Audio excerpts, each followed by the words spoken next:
अस्सलामुअलैकुम students, welcome back once again. Physical exercise की अगर हम बात करें, लास्ट टाइम जो हमने मैट्रिसेस का जो सवालात हमने सॉल्व किए थे उसके अंदर आई गेस क्वेश्चन नंबर 14 हमने लास्ट टाइम सॉल्व किया था। और आफ्टर वेरी लॉन्ग टाइम मैं दोबारा से आप लोगों की खिदमत में हाजिर हूँ और आज हम उसी एक्सरसाइज को दोबारा से कंटिन्यू करेंगे और फर्दर जो क्वेश्चन और मैथ्स के सम्स जो हमारे रह गए हम उसको फर्दर सॉल्व आउट करेंगे। ओके जी, तो इस एक्सरसाइज को अगर हम देखते हैं तो हमने लास्ट क्वेश्चन जो अटेम्प्ट किया था इसके अंदर वो क्वेश्चन नंबर 14 था। विद द सेम एक्सरसाइज आज हम सॉल्व करेंगे क्वेश्चन नंबर 15 को और वो भी मैट्रिसेस बेस्ड एक्सप्रेशन है, उसको हम फर्दर सॉल्व आउट करेंगे। तो आप इस क्वेश्चन को देखिएगा और इसके सॉल्यूशन के ऊपर आपने बहुत ज्यादा कंसंट्रेट करना है, फोकस करना है, क्योंकि अगर आपका फोकस थोड़ा सा भी डाइवर्ट हुआ तो आपको क्वेश्चन समझ में नहीं आएगा। एंड आई होप अगर मैं इसको स्टार्ट करूंगा तो डेफिनेटली आप लोगों के सवाल बहुत अच्छे से समझ में आ जाएगा। अब सवाल को अगर गौर से देखिएगा तो सवाल के अंदर हमारे पास सिंपल से क्वेश्चन है, find the values of x, y, z and v। These are the unknown variables. 4 unknown variables हैं और हमें इस सवाल के अंदर इन अननोन वेरिएबल्स को फाइंड आउट करना है। लेकिन सवाल किस सूरत में दिया हुआ है? सवाल हमें एक एक्सप्रेशन की फॉर्म में दिया हुआ है जिसमें मैट्रिसेस गिवन है, ठीक है। अब जब दो मैट्रिसेस आपस में इक्वल हो, यानी कि हमारे पास लेफ्ट हैंड साइड भी हो और राइट हैंड साइड भी हो, तो याद रखिएगा मैट्रिसेस कभी भी उस सूरत में इक्वल नहीं हो सकते जब तक दोनों तरफ यानी लेफ्ट हैंड साइड पे भी और राइट हैंड साइड पे भी मैट्रिसेस का ऑर्डर सेम ना हो। इट मींस कि हमें राइट हैंड साइड पे जो मैट्रिक्स गिवन है लेफ्ट हैंड साइड पे भी वही सेम ऑर्डर का मैट्रिक्स गिवन होना जरूरी है, तो जाके हम वैल्यूज को इक्वेट कर सकते हैं, अदरवाइज हम इक्वेट नहीं कर सकते। अब इस तरफ देखिएगा, यानी कि ये हमारे पास लेफ्ट हैंड साइड है, लेफ्ट हैंड साइड पे एक 2x2 ऑर्डर का एक मैट्रिक्स गिवन है और राइट हैंड साइड पे हमारे पास एक अरिथमेटिक ऑपरेशन गिवन है, यानी पे मल्टीपल मैट्रिसेस हैं जहां पे मल्टीप्लाई भी हो रहा है और एडिशन भी हो रहा है। It means first we have to solve this side और इस साइड को सॉल्व करते हुए हमें कुछ इस तरह का फेज बनाना है।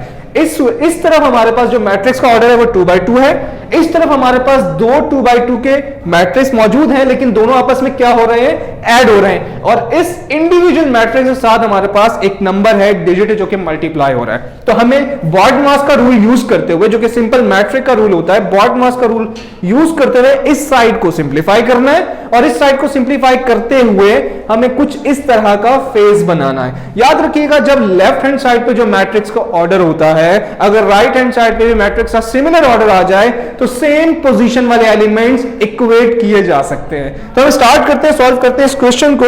सबसे पहले हम इस साइड को सॉल्व करेंगे और ये वाली जो साइड है हमारे पास ये सिमिलर रहेगी, अभी हम इसको यूटिलाइज नहीं कर रहे हैं, तो हम वैल्यूज को एज इट इज लिख लेते हैं। अब देखिएगा बॉडमास का रूल क्या कहता है? Brackets of. अब यहां पे तो कोई ब्रैकेट्स है नहीं, तो इसका मतलब हम डिमास लगाएंगे, जस्ट डिवीजन। सबसे पहले डिवीजन की हमारे पास कैटेगरी आती है, कोई नंबर डिवाइड नहीं हो रहा तो हम जाएंगे मल्टीप्लीकेशन के ऊपर, ठीक है। तो अब ये एक मैट्रिक्स है जो कि 3 के साथ मल्टीप्लाई हो रहा है। वी कैन से दैट कि this 3 is multiply by this matrix. तो मैं इस नंबर को इस मैट्रिक्स के साथ मल्टीप्लाई कर दूंगा एंड वी बेटर नो कि अगर कोई इंडिविजुअल नंबर या कोई इंडिविजुअल नंबर किसी मैट्रिक्स के साथ अगर मल्टीप्लाई हो रहा होता है या डिवाइड हो रहा होता है तो वो मैट्रिक्स में मौजूद हर एलिमेंट के साथ जाके मल्टीप्लाई होता है और डिवाइड भी होता है। इस वक्त इस मैट्रिक्स के साथ ये 3 मल्टीप्लाई हो रहा है तो हम सिंपली इस 3 को सबके साथ मल्टीप्लाई करवा देंगे। चूंकि आप लोग फर्स्ट ईयर लेवल पर हैं तो आपको मल्टीप्लीकेशन का स्टेप दिखाने की जरूरत नहीं है, आप डायरेक्टली मल्टीप्लाई कर सकते हैं। ये मैट्रिक्स अपनी पोजीशन पे एज इट इज रहेगा क्योंकि अभी तक हमने इस मैट्रिक्स को यूटिलाइज नहीं किया। हमारे पास वैल्यूज काफी हद तक सिंपल हो गई। ये एक मैट्रिक्स था, 3 के साथ मल्टीप्लाई हो रहा था, हमने इसे 3 के साथ मल्टीप्लाई करवा दिया। All the values has been change now.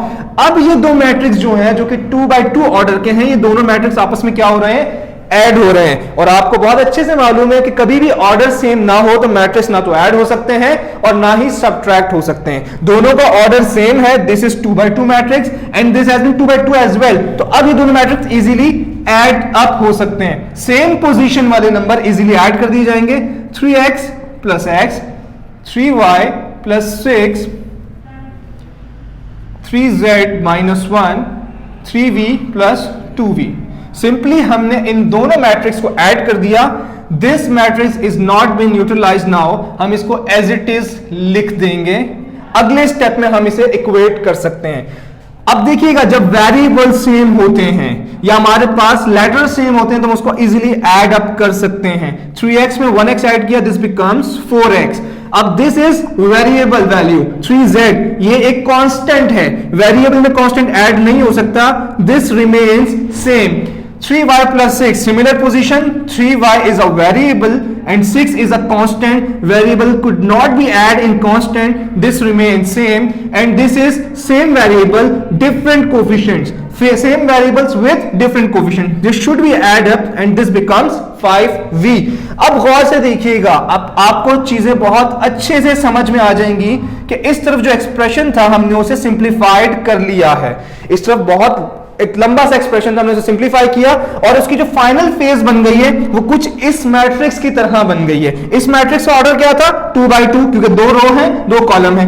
अब इस मैट्रिक्स का क्या ऑर्डर बन गया है 2/2, 2 रोज एंड 2 कॉलम्स। जब आपके पास लेफ्ट साइड पे जो मैट्रिक्स का ऑर्डर होता है, अगर राइट साइड पे भी वही ऑर्डर आ जाए मैट्रिक्स का, तो हम सेम एलिमेंट्स को यानी सेम पोजीशन वाले एलिमेंट्स को आपस में इक्वेट कर सकते हैं। Let's try it out. हम लिखते हैं कि वी आर इक्वेटिंग नाउ। अब देखिएगा इस वक्त फर्स्ट यानी हमारे पास जो पहले कॉलम का पहला नंबर है that is 4, this becomes equating as 4x, यानी कि मैं 4 को इक्वेट कर लूंगा 4x के साथ। ठीक है, पहला नंबर पहले से इक्वेट हो गया, ये वाला नंबर इसके साथ इक्वेट हो गया। सिमिलरली अब दूसरी पोजीशन का नंबर दूसरी पोजीशन वाले नंबर के साथ इक्वेट होगा, x plus y equals to 3y plus 6। मैं इक्वल इन्हें क्यों कह रहा हूं, क्योंकि ऑलरेडी सवाल के अंदर इस सम के अंदर these matrix are already equal, ये दोनों मैट्रिक्स पहले से इक्वल है। हमने जस्ट करना क्या है, इन वैल्यूज को उठा के इक्वेट करना है, क्योंकि जो सिमिलर पोजीशन के नंबर्स होते हैं या एलिमेंट्स होते हैं हम उसे आसानी से इक्वेट कर सकते हैं। अभी सिर्फ इक्वेट करें, सिंप्लीफाई हम लोग बाद में करेंगे। अब इस थर्ड नंबर को देखिएगा z plus v, this is z plus v। अब सिमिलर पोजीशन वाला नंबर हमारे पास इस मैट्रिक्स में क्या है 3z माइनस 1। चौथे नंबर की तरफ जाते हैं, द फोर्थ नंबर इज 3 और यहां पर हमारे पास चौथा नंबर क्या है 5v। तो हम इन दोनों को भी आपस में इक्वेट कर लेते हैं। अब जिन वैल्यूज को आप पहले फाइंड आउट कर सकते हैं, अब जरूरी नहीं है कि आपने यही पहले इक्वेट करना है, यही सिंप्लीफाई करना है। आपके पास 4 वैल्यूज आ गए, 4 एक्सप्रेशंस आ गए, जो सबसे इजीएस्ट लग रहा है पहले उसे सिंप्लीफाई कर लें, वहां से वैल्यू गेट करें, दूसरी किसी इक्वेशन में उसे सब्स्टिट्यूट कर दें। अब देखिए मेरे पास यहाँ पे x की वैल्यू भी बहुत इजीली निकल सकती है और यहाँ पे v की वैल्यू भी बहुत इजीली निकल सकती है। तो सबसे पहले हम x को फाइंड आउट करते हैं। यहाँ पे 4x के साथ मल्टीप्लाई हो रहा है तो दिस बिकम्स कैंसिल्ड एंड अब हमारे पास x की वैल्यू आ जाएगी 1। ठीक है, और यहां पे v की वैल्यू निकल रही है, दिस बिकम्स 3/5 और v की वैल्यू सिंप्लीफाई होकर हमारे पास आ जाएगी 3/5। x की वैल्यू भी आ गई और v की वैल्यू भी आ गई। अब मुझे यहां पर y फाइंड आउट करना है, y is an unknown variable. यहां से उठाएं x की वैल्यू पुट कर दें, यहां पर पुट इन x, जहां पर x होगा वहां क्या आ जाएगा 1 आ जाएगा, क्योंकि हमारे पास x की वैल्यू ऑलरेडी हासिल हुई है हमारे पास। मैंने x की जगह 1 पुट कर दिया, y remain same, here y remain same and this is plus x। अब उठा इस y, ये y यहां पे क्या हो रहा है ऐड हो रहा है, यहां पे कुछ भी नहीं करना, जस्ट हमें अरिथमेटिक ऑपरेशंस यूज करना है। ये y यहां प्लस की फॉर्म में ऐसे शिफ्ट कर दे दूसरी तरफ, ये जाके माइनस हो जाएगा, 6 इधर प्लस में यहां पर आके माइनस हो जाएगा। Simply this becomes -5 and this becomes 2y। मुझे y की वैल्यू सिंप्लीफाई करनी है, we need to find y के साथ 2 मल्टीप्लाई हो रहा है और यहां पर आके दूसरी साइड पर ये आके डिवाइड हो जाएगा। We get the value of y as -5/2। हमारे पास 3 अननोन वेरिएबल्स फाइंड आउट हो गए। लास्टली हमें करना क्या है चौथा वेरिएबल जो कि हमारे पास है z, उसको फाइंड आउट करना है। z के साथ v ऐड हो रहा है तो मैं यहां पर क्या करूंगा, z के साथ v की वैल्यू ऐड कर दूंगा, जो कि मैं यहां पर ऑलरेडी निकाल चुका हूं। v की वैल्यू क्या है हमारे पास 3/5, मैं यहां पर लिखता हूं 3/5, 3z minus 1। We need to find z। अब z की 2 वेरिएबल्स नजर आ रहे हैं, याद रखिएगा एक ही शक्ल के वेरिएबल्स एक से ज्यादा दफा अगर नजर आए तो आपने कोशिश ये करनी है कि उन्हें सिंप्लीफाई करके एक शक्ल बनानी है उनकी। ठीक है, बहुत आसान से आपको बात बता रहा हूं। ये है आपके पास 1z, ये है आपके पास 3z, तो इट्स बेटर कि आप 1z को मूव करवा के 3z के पास लेकर आ जाएं। और यहां पे ये 1 माइनस हो रहा है, हमें इसकी नीड यहां पर नहीं है, हमने इसे शिफ्ट किया और लेफ्ट पे भेज दिया, ये बन जाएगा हमारे पास +1 और 3z में से 1z माइनस हो जाएगा, तो finally we get 2z। Okay जी, इसका एलसीएम आप लेंगे, एलसीएम बहुत सिंपल सा तरीका आपके पास एलसीएम लेने का। आपने जस्ट इसका एलसीएम 5 1 5, दिस बिकम्स 8/5। यहां पे z के साथ 2 मल्टीप्लाई हो रहा है तो इसको उठा के यहां पे शिफ्ट कर दें, और जैसे यहां पे शिफ्ट होगा 2 आकर डिवाइड हो जाएगा। तो ultimately what we are getting, this becomes, ये कैंसिल आउट हो जाएगा, 2 1 जार 2 4 जार। अच्छा आई गेस मेरे पास शायद यहां पे ये नजर नहीं आ रहा, तो मैं इसको शिफ्ट कर देता हूं ऊपर की तरफ, ठीक है। तो यहां तक तो आपको शायद नजर आ रहा होगा। तो मैं इसका जो अगला स्टेप है मैं यहां पे शिफ्ट कर देता हूं। मुझे फाइंड करनी है z की वैल्यू, ठीक है। मैं इन वैल्यूज का, इन एक्सप्रेशंस का एलसीएम लूंगा, तो एलसीएम लेने के बाद हमारे पास ये वैल्यू बन जाएगी 8/5, ठीक है। 5 1 jar 5 and 5 is the LCM. 5 हमारे पास एलसीएम आ गया, और 3z में से 1z जब हमने सब्ट्रैक्ट किया, व्हाट वी गेट 2z। अब z के साथ 2 मल्टीप्लाई हो रहा है, इधर लाके डिवाइड कर दें। वैसे आप चाहें तो यहां भी कैंसिल आउट कर सकते हैं, लेकिन आपको सिंपल मेथड करना है तो आप यहां पे से शिफ्ट कर दें, डिवाइड हो जाएगा। एंड अल्टीमेटली 2 के टेबल में हमारे पास 8 कब आता है, 4 टाइम्स आता है। तो what we get the value of z as 4/5।